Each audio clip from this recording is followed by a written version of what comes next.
Hi everybody, it's Gail from Gail's Bookish Things. I have finished up one of my A5 Slim B7 Natural notebooks, and I thought I would share with you a little flip through. If you're new to my channel, this is the current size notebook I'm using. It's an A5 Slim, or also called Wide. I bought this one from Galen Leather. This is just the brown leather, and I really like it. It's pretty scratch resistant, but it does get nicks and stuff, which I like, but it doesn't distress as easily as their Crazy Horse leather, and I love that. Anyway, I do enjoy this setup. It's a little wider than the typical narrow traveler's notebook. It's a little bit wider, but it's a little slimmer than an A5.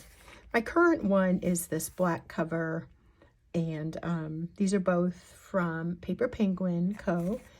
This one is what they call the brown cover. It's like craft paper style, and I always, or not always, but most of the time pick the dot grid because when I'm adding to it or writing on it, I feel like it's a little bit more subtle, and I kind of like that. But anyway, that's what I do. And so here is the finished one.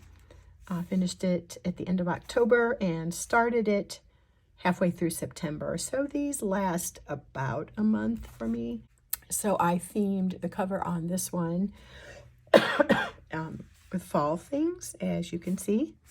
Some of these items were gifts and some I had in my stash.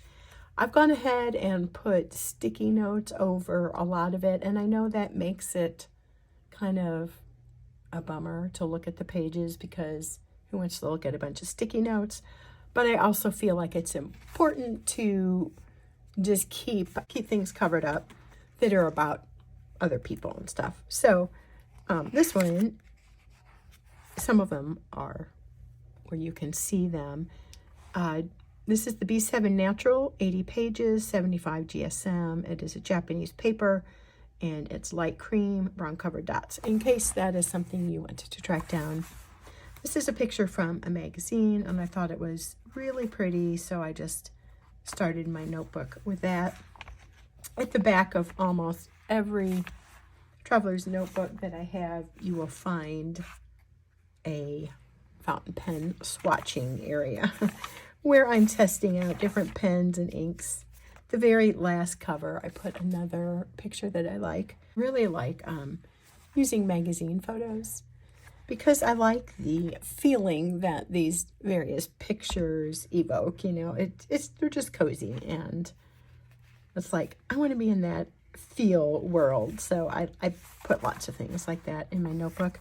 Here I was playing around with the Autumn Forest ink.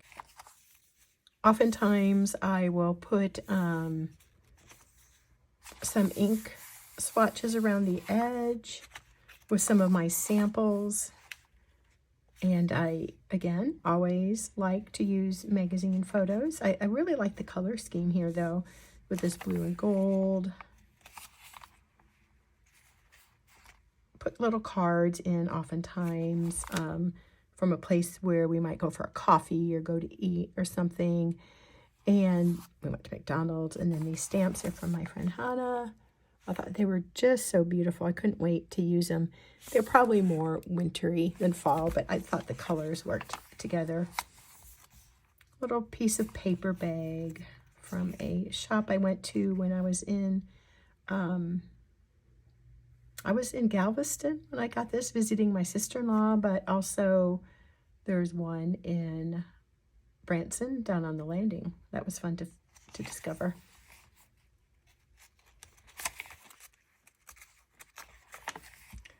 All kinds of labels and stickers and business cards and magazine bits and tea wrappers.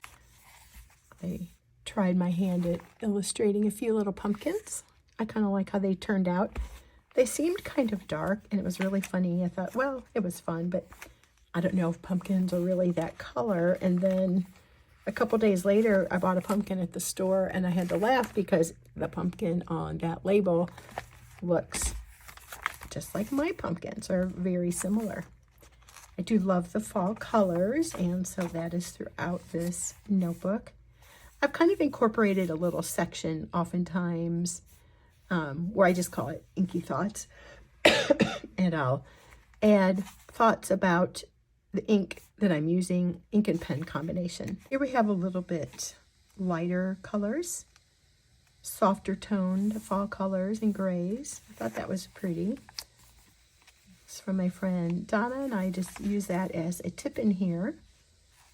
Thought that was really pretty, and again, the wonderful fall theme.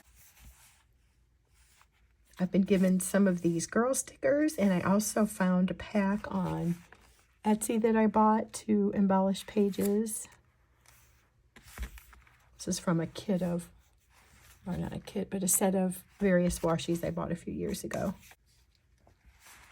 Layered up some washi here for a little bit of dimension to the pages. And again, some fountain pen inks, sticker from a set I bought off of Etsy, and then some little bits of magazine tear from this. So I had to make it fit here.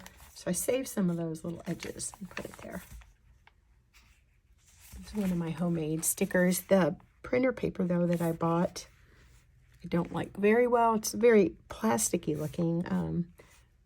I don't know what brand it is, but I think the Avery one does a little bit better. I like it a little bit better with my stickers.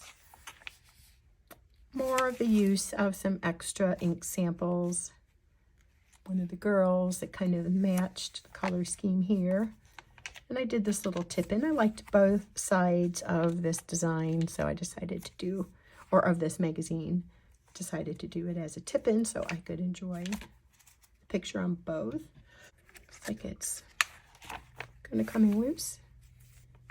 Here's some more. I really thought that was pretty. I like to tear the edges sometimes, and then sometimes I'll cut it out to look a little bit more like a photo. Little kind of collage cluster, I've heard this kind of thing called.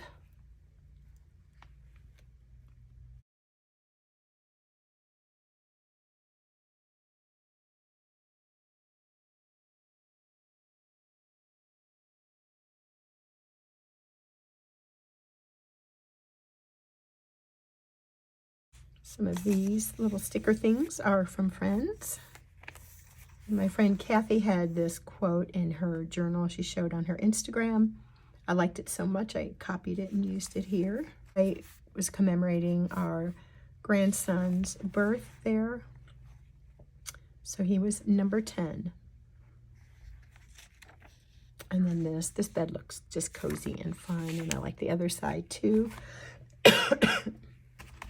This is the new grandbaby, and these are a couple of my other grandsons being silly little boys with their matching jammies. They're so cute. These are kind of plain, so I just kind of skipped through them.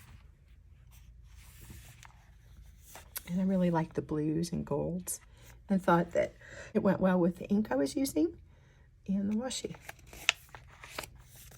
More magazine tear outs here, just little strips from some color that I liked, and I had a little bit of this. I'm out of this washi, but I found some on something I had decorated, and I just took it out and put it there. And then I cut out the picture of these pumpkin moon pies, and here we are at the end already. It doesn't take me long to fill this up. This size notebook, I have pretty big handwriting, and when you add all these pictures, of course it fills up more quickly. I really like the look, though. It makes me very happy to see all the visual interest added to the pages. Makes me want to write. I like the overall effect when I'm done. It feels sort of scrapbooky or like my collage book. So I enjoy doing that, but it does take up a lot of space, and these aren't real inexpensive to buy, so I may need to curb that a little bit. And I probably will, but because it was fall, it was October when I started this, it's my favorite time of year, so I just decided to really just have fun with decorating this notebook and letting it be a really happy place to journal. This is my book where I typically just record the day's happenings. And I've said before, sometimes I go off on a tangent, but it's more or less a lighthearted memory keeper type book. And then the back, one of my sons really enjoys space-themed things. So when I saw this picture of the moon, I tore it out and thought that would kind of be in his honor. And then here's a little thing that I did with some fountain pen ink. I just made a little cartoony leaf and glued that on. So that is it. I'm going to go. My voice is wanting to give out. So sorry about that. It's what I do in the fall. Thanks for watching. Take care, and we'll see you again soon. Bye.